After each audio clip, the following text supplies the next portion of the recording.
All right, Timberwolves fans. Timberwolves Talk is back. This is our third time trying the intro here. The internet has gone bad the first two times previously, so let's hope this is good. I feel like we got better connection now. Peyton from Yeah, Guatemala. the internet connection isn't too stable over here in Central America, but I think this should work here. So yeah, we only have about 40 minutes because of our lack of funding, due to our lack of videos, due to our lack of a lot of things. We don't have Zoom Premium anymore, so we got 40 minutes to give you guys about 3 months of Wolves talk that we've been missing. But just know we got a lot to talk about here, so make sure to stay tuned if you want to get a good update. Yeah, I guess we should lead into this. How much wolves have you been able to catch down there? Like, is it easily accessible to find them on Bally Sports North down there? How have you been doing with your watching? Well, Chris, I think this is a tough topic to go into, especially so early into the podcast, because this will destroy all my credibility if I told you I haven't been able to watch many games because I had a VPN for a couple months, but again, due to things we talked about earlier, I wasn't able to keep the VPN. So I haven't been able to watch on Bally. Uh, I think I probably watched about two or three games in the last couple months, but I've been watching the box score, watching the highlights, and I'll definitely be.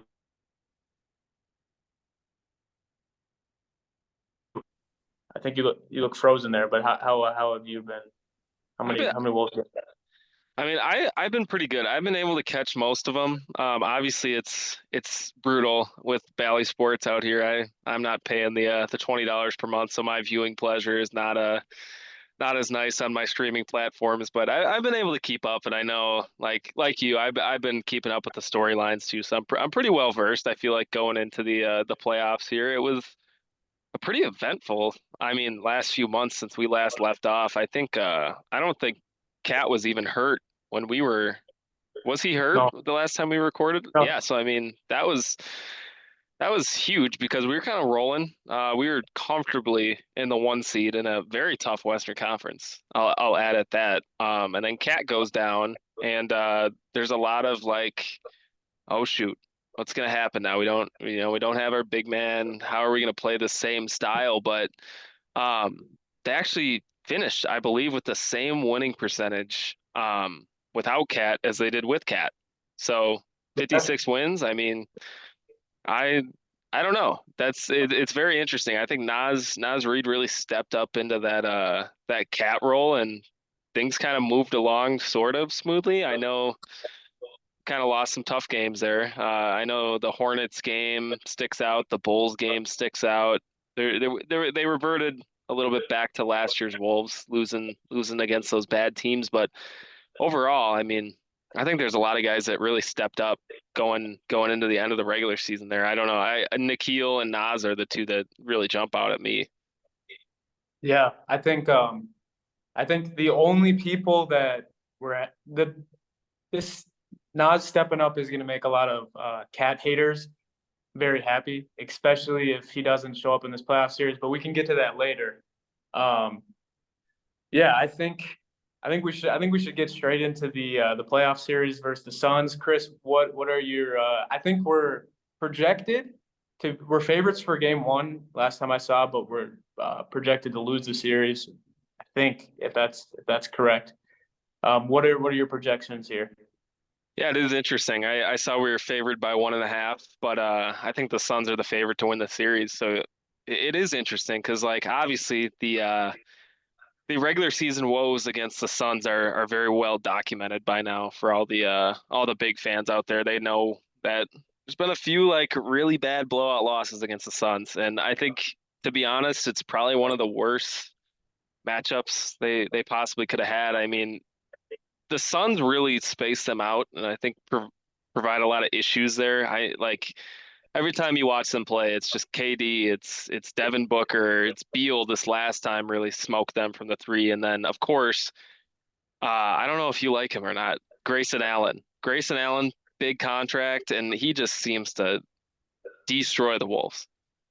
Yeah, I don't mind Grayson Allen, to be honest. I think he's been a guy that kind of surprised a lot of people by having the NBA career that he did. He kind of reminds me a lot of JJ Redick's career path in a sense, not just because he's white, but other reasons as well.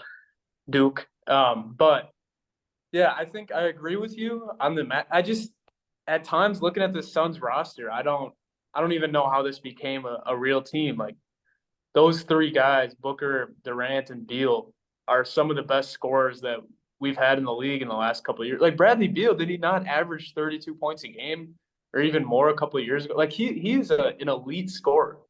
And Kevin Durant has always been an elite scorer, and then Booker also has been an elite scorer. But Chris, I know you're talking about this is a bad matchup for the Wolves, but I would beg to differ. I think that in the playoffs, it all comes down to the players, and what kind of players you have, if they're winners, if they're not. And I think I think Devin Booker's a loser. I think Beal's a loser, and I think Kevin Durant, for the most part of his career, is also he's also been a loser. I mean, he hasn't really had much playoff success besides, of course, um, when he went to the Warriors. I mean, he had some good success in OKC. I guess that wasn't that great of a statement to make, but I just think this is kind of the team that I would want to play just because they don't have that much playoff success under their belt. It is interesting. Like you do point that out. I think that the Suns have kind of during during Booker's tenure at least have been wildly inconsistent. They've really been bad some years. In 2022, I think it was, they made the finals against the Bucks, or 2021, sorry. And then they had the 2-0 lead on the Bucks and then blew four straight games and the Bucks end up winning. It's been a wildly inconsistent career path for Booker, although Booker's like all world talent. I can't disrespect Devin Booker. He's so good. Bradley Beal in the same way, no winning at all in Washington. Like it's his Yeah, career has been losing and making a ton of money on a bad team. And then KD, as you talked about, besides joining a team that tied the 96 Bulls for the greatest record of all time, or did they beat them? It was one of the two. they beat them. They beat them by one, I think. Yeah. So like, and winning two chips there, like it's kind of been the same mantra for Kevin Durant. I mean, do you remember in was it 2014, 2015? They had the 3-1 lead on the Warriors before the Warriors were the Warriors. Blew Yeah, that that was lead in the Western Conference Finals. So, I mean, KD, kind of the same story. And I think the same about all those three guys is they're like kind of sensitive guys. I feel like that's yeah. really I feel like that's a really interesting story point no one's talking about. It's like Beal, No, KD, and Booker all really get heated and they take offense to a lot of stuff. So that's just interesting to me in a playoff series. I wonder but how mentally tough they're going to be. I also I won't disregard the fact that I think the Wolves are almost in the same boat there. As long as just like you're talking about playoff pedigree and winning in the playoffs, we also so that's I don't know. I just going in last time we talked, I said we were going to lose in the first round. That was my prediction, and now looking at it, that looks like not that bad of a take because we're not projected to win. But now I would like to rescind that comment. I think we're going to win because I made that comment because I thought we were going to have to play the Warriors or the Lakers, teams with champions on it. LeBron James, champion. Curry, the Warriors, champions. Like those are teams, even Kawhi, like those are guys I don't want to play in the playoffs no matter what. And so I think I'm that in that aspect. I think this is a matchup that favors our um, youthness as in playoff pedigree. Yeah, and it is interesting. The Suns are such an interesting case because the story of their season pretty much like crazy, first of all, to think this team is a 6 seed. I mean, with the talent on their roster, you would assume they're at least a top 4 seed in the West. But the West is crazy. There's so many good teams. And the story of the Suns has been it's either been Bradley Beal's been injured or it's been fourth quarter blown leads. And it's weird. Like more than half of these Suns games, these second half woes for them have been like super troubling. And as Timberwolves fans, we're like, how is that even possible? They've looked nothing short of amazing against the Timberwolves the three times we played them. So I don't think Wolves fans have really seen the Suns outside of those games, but That's kind of been the story from the Suns standpoint is like, can these guys stay healthy, first of all? I mean, KD is old, Beal is getting older, and then Booker's probably the one that's, 27, 28 that's going to be fresh. So it's interesting. I don't know. It's a really interesting standpoint because like during the season, me and you were pretty focused on the Timberwolves, but like especially for when we played the Grizzlies, we got to like research more about their team and kind of learn more about their matchup. And then the same with the Nuggets last year, and now it's this year. I've been looking at more of the Suns games and listening to some of their podcasts too, and it's interesting. I think they're a wildly inconsistent team this year, but against the Wolves, they've been wildly consistent in beating the brakes off them. So I don't know. It's two storylines that are combating each other, and which one's going to play out in the playoffs. I don't know, and I think that kind of leads us probably into talking more about the Wolves. I think so. I got two things I want to jump into. Number one, I think shit. I don't know what I was gonna. I know one of them. Number one was an assistant coach for the Wolves. I don't know who it was. It's whoever goes on the Power Trip morning show every consistently. But he said that the Wolves did not in their few games against the Suns. There were some things that we didn't show them yet that we have been kind of keeping in our back pocket, and that we're going to bring out next time when we play. That what we're going to bring out in this series, and we might have give them a few different looks that they're not used to. First of all, that Mike comment and doesn't Nori. really. Yeah, first of all, that comment it doesn't really make too much sense to me because we didn't know we were because I think there was a game going on during our Suns game. Like even if we lost to the Suns, it wasn't guaranteed that we were going to play them in the first round. So I don't know why we wouldn't just try to win that game and show them everything we had, but I don't know. I think that's kind of an interesting thing to say. I don't know if that's just smoke in the water, as they say, or I don't know. Yeah, I saw that too. I think it was Mike and Nori, and he was talking about how Yeah, they played the Suns a little more vanilla that last game, and I think it does make sense. I think he was talking about just that last game there with because at that point, if the Timberwolves would have won against the Suns and the Suns would have dropped to that 7 seed, and then likely it's still going to be a 2-7 matchup, you assume the Suns probably beat the Lakers or beat whoever else the Pelicans is in that A seed. And then mm, obviously what happened if they lost anyway, it was going to be 3-6 versus the Suns. So I think they were, besides the fact if Denver would have lost and then we went into a two-way tie scenario and we somehow get the one over OKC, it was looking like we were going to play the Suns like 95%. So I think that's kind of what he was talking about. And if that's true, that's a really interesting comment. Like playing vanilla coverages that last game there and not giving them too much to look at. And I know I just heard Jim Pete was on a radio station. I think it was yesterday. He was talking about being at practice and he can't let anything out yet, but he was saying he was really interested at what they were doing in practice. He said there was a lot of weird different looks that they were presenting. So I thought that was, I don't know if that's smoke and mirrors with Jim Pete, the little homer comment, but it's interesting. It's interesting. Maybe they're playing the strategy game a little bit with the Suns brass. I think so. And yeah, I mean, I guess the way you explain that, that makes a lot of sense. And that's how the league is now, man. That's analytics. That's smart coaching. That's stuff that wouldn't be happening a couple of years ago. And then I just thought of the second thing I was gonna say. I think also if we do lose this series versus the Suns, man, it puts us in a situation where it's not the end of the world. Um, and I hate to make a comment like that, but like if we put up a fight against this Suns team and maybe lose in seven, like this season's not a failure. And we can look at it and be like, you know what, we lost to a really good team, and now we're heading into next year with some momentum. It doesn't, it's not like we're playing a far worse team. And if we lose in the first round, it's going to be blow it up in the offseason. I think we almost have less to lose now that we're playing against a team that is better than a normal 6 seed. I think that's another way to look at it. Yeah, I don't disagree with you. I think like in a normal year, like you'd be really upset if you lost the 6 seed as a 3 seed. But I think like this year in the West, man, like playing the Suns. I mean the Mavs are probably the hottest team in the NBA right now.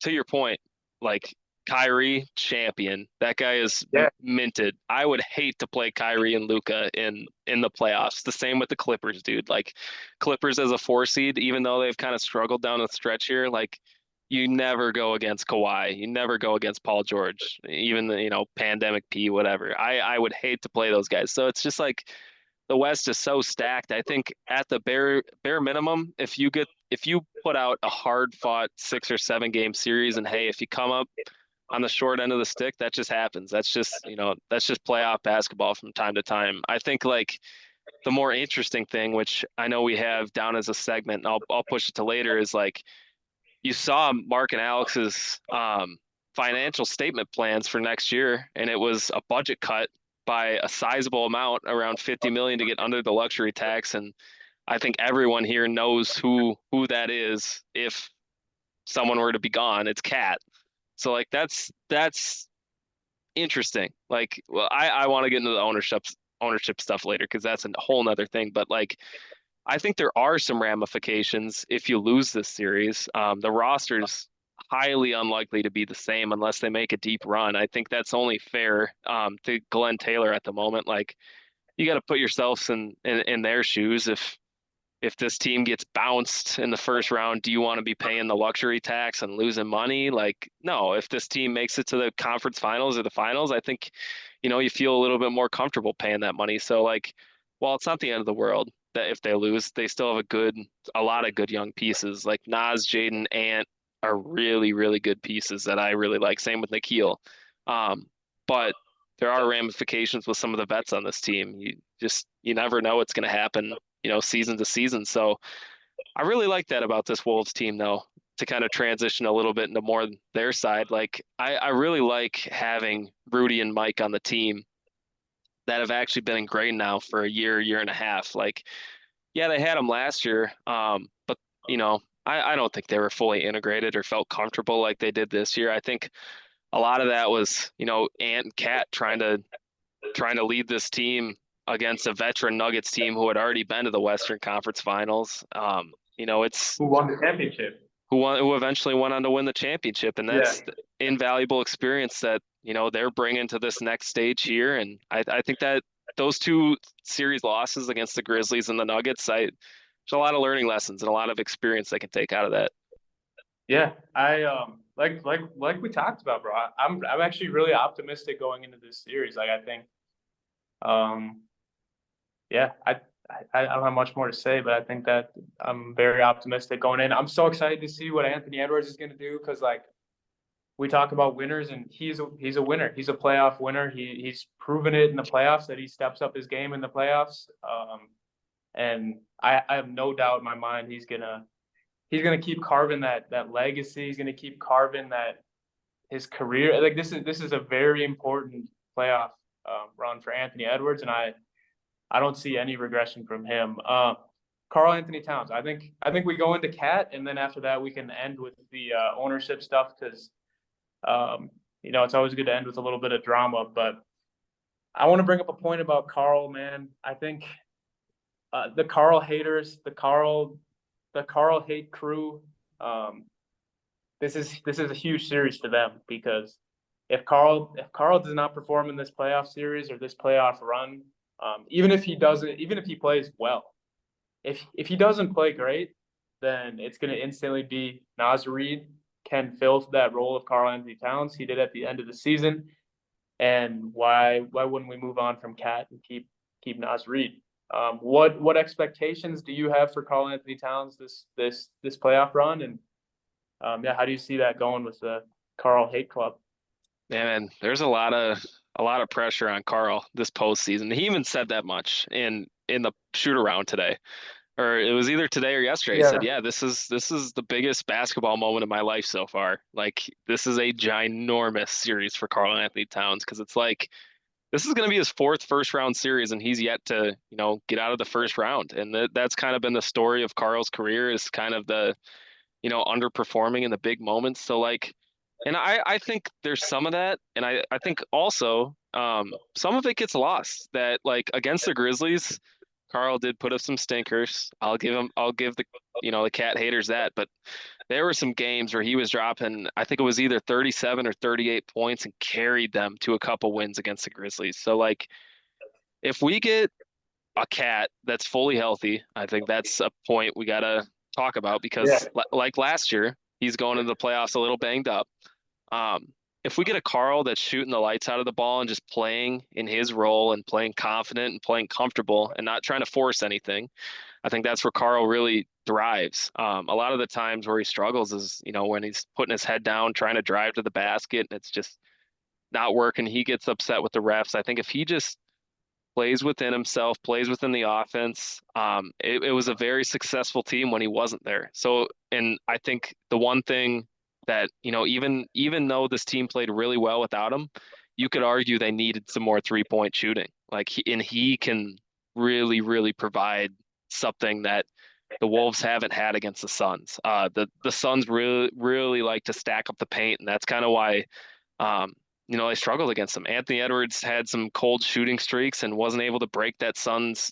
They kind of play sort of a triangle defense where they're stacking the paint. So like Carl can really be a big impact player this series against the Suns if he's able to get that shot down. So I mean, it's a huge series for him. There's no other way to put it. Like even if he does have a great series, there's no guarantee he's here. So like it's up to him, man. It's up to him to really push this team over the top, which he can do, man. He's such a talented player. Yeah, I mean, people forget, bro. He had probably his best season as an overall player this year, just how he fit his role and how he and I think that's kind of the benefit this year is he's not the guy anymore. He's not our number one option anymore. So he doesn't have to have all that pressure on him. He doesn't have to try to force it in the playoffs. If he can just play that role and just not try to force it. Yeah, dude, I believe in him. I believe in him, but also, yeah, he's not a guy who usually responds amazingly to pressure. And it's fouls. Is that not if he can stay out of foul trouble, then he's all set. But once he starts getting in foul trouble and whining and bitching, then that's when the problems occur for our guy Carl. Yeah, I like to block out the Nuggets series as much as possible in my head, but especially the Grizzlies series. I know that's the thing me and you got most frustrated with was like just you look up at the scoreboard in the first quarter and Carl somehow has 3 fouls, and it's like, dude, you're at such a disadvantage when you're not on the court already that like you can't do the little stuff that really brings them down in these series because like it's so magnified now. Like if you have to take Carl out for a 5-minute stretch where because he picked up a couple quick fouls, like that's a run. That can be an easy run by the Suns. Yeah, I mean, I've actually I've been watching the and LeBron James podcast lately. Sorry, I think I cut out there, but do you hear what I said? Yeah, the JJ and LeBron podcast. Yeah, I love it. I think it's great. But LeBron brought up a point in the last episode. He said that playoff series are defined. They can be defined by one play. Yeah. That's how big the magnifying glass is. One play can swing a whole series, and that's a whole season. And so, yeah, if Carl is out of the game for a few plays here and there, that can have a way bigger impact than in the regular season. But I don't know, man. This is big for Big Cat here. Yeah, I guess like I know you mentioned Nas Reed in that little snippet, and then we can get into ownership, but like it's interesting because I actually looked at a lot of the ballots today already. A lot of those media guys already just publish it and tell people who they're voting for, and there's accounts that keep track of those votes. And Nas Reed is like gonna win Sixth Man of the Year. Like that's crazy. And like the amount of development Nas has done from even just 2 years ago to now at the end of this year, like Nas is a damn good player and should be a starter on mostly every other team in the NBA. Like it's absurd. So I think like you can look at this and say from a financial standpoint that hey, like we could replace Cat with Nas Reed, who maybe a step below than Cat. Cat's more talented, but you're paying Nas Reed 40 million less dollars, 60 to 20. It's not even close in that regard. So like not only Nas Reed is something that could be looked at as a future replacement if they choose to go that way, but Nas Reed is going to be an X factor in this series too. Like when Cat and Rudy are off the floor, the Suns have really struggled with those smaller, faster teams, which doesn't really play into the Wolves. The Wolves are a big team, and I think that's part of the reason the Suns have got them so far in the regular season. is a lot of that speed and ball movement. Nas can really be another one of those guys that's able to break that trend and really be a versatile four that can score and hit threes too. So like he's just as important in this series as Cat is. Those two guys are really, really the X factors. We know what Rudy's going to give you. Rudy's been maybe the MVP of this team this year. That's how good he's played. And you know what Ant's going to give you. He's going to rise to the occasion. So it's up to those two guys, man. Nas and Cat. They can really, really. I'd throw Jaden in there too. Those are kind of like the X factor guys. I think Mike is more so in the Ant Rudy group where you're gonna get consistent play from those guys. But Jaden, Nas, Cat. I don't know. I think those three guys can make or break the series depending on how they're playing.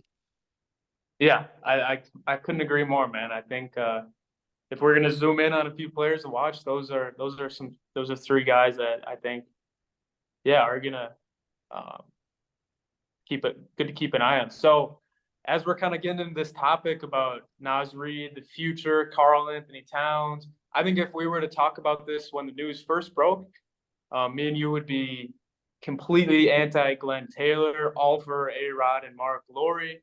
But then the narrative kind of switched there with some new information leaking out. And now I guess I'm curious. I want to hear your thoughts. Whose side are you on? Because it's one where you kind of got to pick a side. Are you on team new school or team old school? Tough, man. I at this like you just don't know what to believe. I think like there's been a couple press runs now. Like obviously Mark and Alex did Dane's podcast and they're kind of leaking info through Shams, and then at the same time, Glenn's kind of been giving his info to Woj, so it's like two different battles of different conflicting info. And Hey, I think, whoa. Hey, you're forgetting who else is getting some Glenn of Taylor course, information. Also been called the Doogie. puppet of Glenn. And Doogie's been getting a lot of slander. He was getting a lot of slander there on social media. So I didn't want you to leave him out there on what side he's on. I agree, man. And then it's like it is interesting. They're both picking and choosing their battles, and they're both hitting on different points. I'd say to this point, um, while Mark and Alex may be winning the public perception battle, and no one likes Glenn Taylor, even if Glenn's in the right here, he's still Glenn Taylor, one of the worst owners of all time. But at the same time, I can't ignore that Mark and Alex are like poor NBA owners, and they, first of all, missed a lot of payments. This process has not been smooth, and No. this final payment here, this final audit, like they haven't been able to get it past the finish line. They've had to go to outside investors to get the rest of this money. Like they can't pay it on their own. And Adam Silver had a press conference that said, yeah, he specifically said, we're never going to approve a process like this again. You have to have the money ready at that moment to buy the team. Like this has been such a bad process. And of course, like Glenn Taylor screwed it up again by selecting these guys, in my opinion. I think this was probably the worst choice. And there's got to be someone else out there who would have kept the Wolves in Minnesota if that was really the big holding point there. Like I just the whole process has been bad. And I'm kind of at this point on the side of Glenn just keeping the team. We have a financially stable, at least owner, and hopefully he finds someone more financially qualified to buy the team in the future is kind of where I'm at right now. I don't want to have house poor NBA owners that can't pay the luxury tax or having trouble just getting to the finish line, in my opinion. Yeah, I think it's already a horrible sign. It's been this hard for them to even purchase the team. You know what I mean? Like how are we expecting them to pay this huge roster if they can't even buy the team out? Like it just doesn't.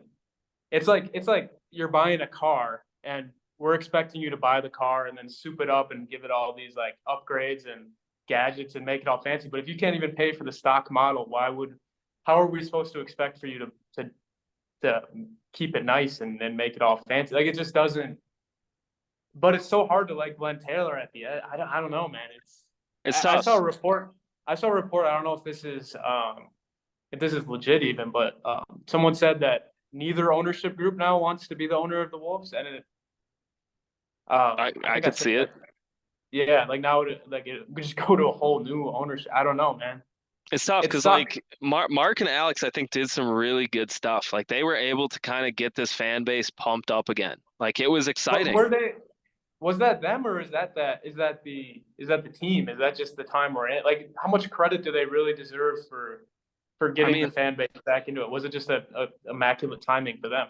depending on who you believe, like Alex said it in the Dane Moore podcast, where he's like, yeah, like Glenn did not want to hire Tim Connolly. Glenn said, why are you trying to swim in the big fish, swim in the big sea when, people from Minnesota don't just do that. So I guess if you believe what Alex says, I mean, they bring on Tim Connolly. They push through the Rudy trade. They bring some excitement courtside. They have the good relationship with Kevin Garnett. Like it's hard not to like Yeah, them from a public standpoint like that. but he might be saying, "Why are you trying to play with the big sharks when you can't even buy the team straight up?" That might be why he said that. And I've always been a fan of Mark Lowry and Alex Rodriguez, but I think it was really immature and also just unprofessional for them to go on the podcast and just like, um, sorry, I didn't enjoy that. I didn't like that they went on the podcast and gave out, it just seemed childish almost in a sense. It almost just, yeah, immature. I mean, that was the wildest podcast I think I've ever listened to. Like the amount of transparency that they were like, it was so like interesting that they actually went out and did that. And then obviously like I don't see this is kind of where I'm at in that sense. And we got 3 minutes here, but like Glenn obviously fired first with the press release. I think that was it seemed like that was out of left field. Those guys didn't expect that. So I'm okay with the first retort. I don't know about the way to go about it, but like after that, and I know you've probably seen the reports, like the NBA said stop fighting in the public, which is why you haven't heard anything since, because the NBA kind of put a shutdown to that. But yeah, it's immature, man, and now it's kind of just going through woes and shams, and it's going to be a court battle here for I'm sure a couple years, and it's a bad scenario, man. It's such a successful season, and then of course the Wolves, like they always do, will somehow fuck it up because they're the Timberwolves. Yeah. Oh, I mean, I guess it's just gonna make the documentary a little better for Anthony Edwards' career documentary. It adds some flair in here and there, I mean, you mentioned but yeah, Anthony Edwards, dude. Is there any way, and right now he just signed an extension, but is there any way this somehow spills over into the future of the team or the future of Anthony Edwards? Is there a chance? yeah, bro. If you're a player like Anthony Edwards, you have so much promise, and now, especially with this Olympic run that he's about to have, like his stock's going to get even higher. He's going to be surrounded by players like LeBron James, Steph Curry. They're going to be giving him career advice. If I'm LeBron James, I'm telling Anthony Edwards, your career, your young, these years here are going to be your most valuable years. Why would you spend them on a team that's so unstable with owners that are so unstable? I mean, he's going to be having a lot of really wise voices in his ears, and I think that, I mean, bro, if you're Anthony Edwards, you at least have to think about why would I spend my career on this team if they can't even have an owner or a competent owner? It's the true facts. Yeah, and I mean, right now, thank goodness that this team's been able to acquire some really good talent. And I think Conley is a really big piece of that. So as long as they keep this team competitive, I don't see this leaking out of the court. But like at the same time, like if I'm a player, I want stability, man. Like why wouldn't I want to play for the Miami Heat over the Timberwolves or the Boston Celtics? Like why wouldn't I want to do that? Yeah, I mean, like I said, I think we can hope it doesn't become anything, but if it becomes something, this is definitely the start of something bad. Like this is where it would start out. Is news like this. But yeah, I realize we're running out of time here. Um, yeah, bro, what a good talk. Maybe we've got to do this more often, huh? Yeah, we gotta. Hopefully, we can rip another playoff pod here, and especially if they advance, we'll for sure get on the mic. And if they get bounced, I'm sure we'll get on the mic then too. So you can expect something probably a little closer than the previous one, as Peyton's frozen.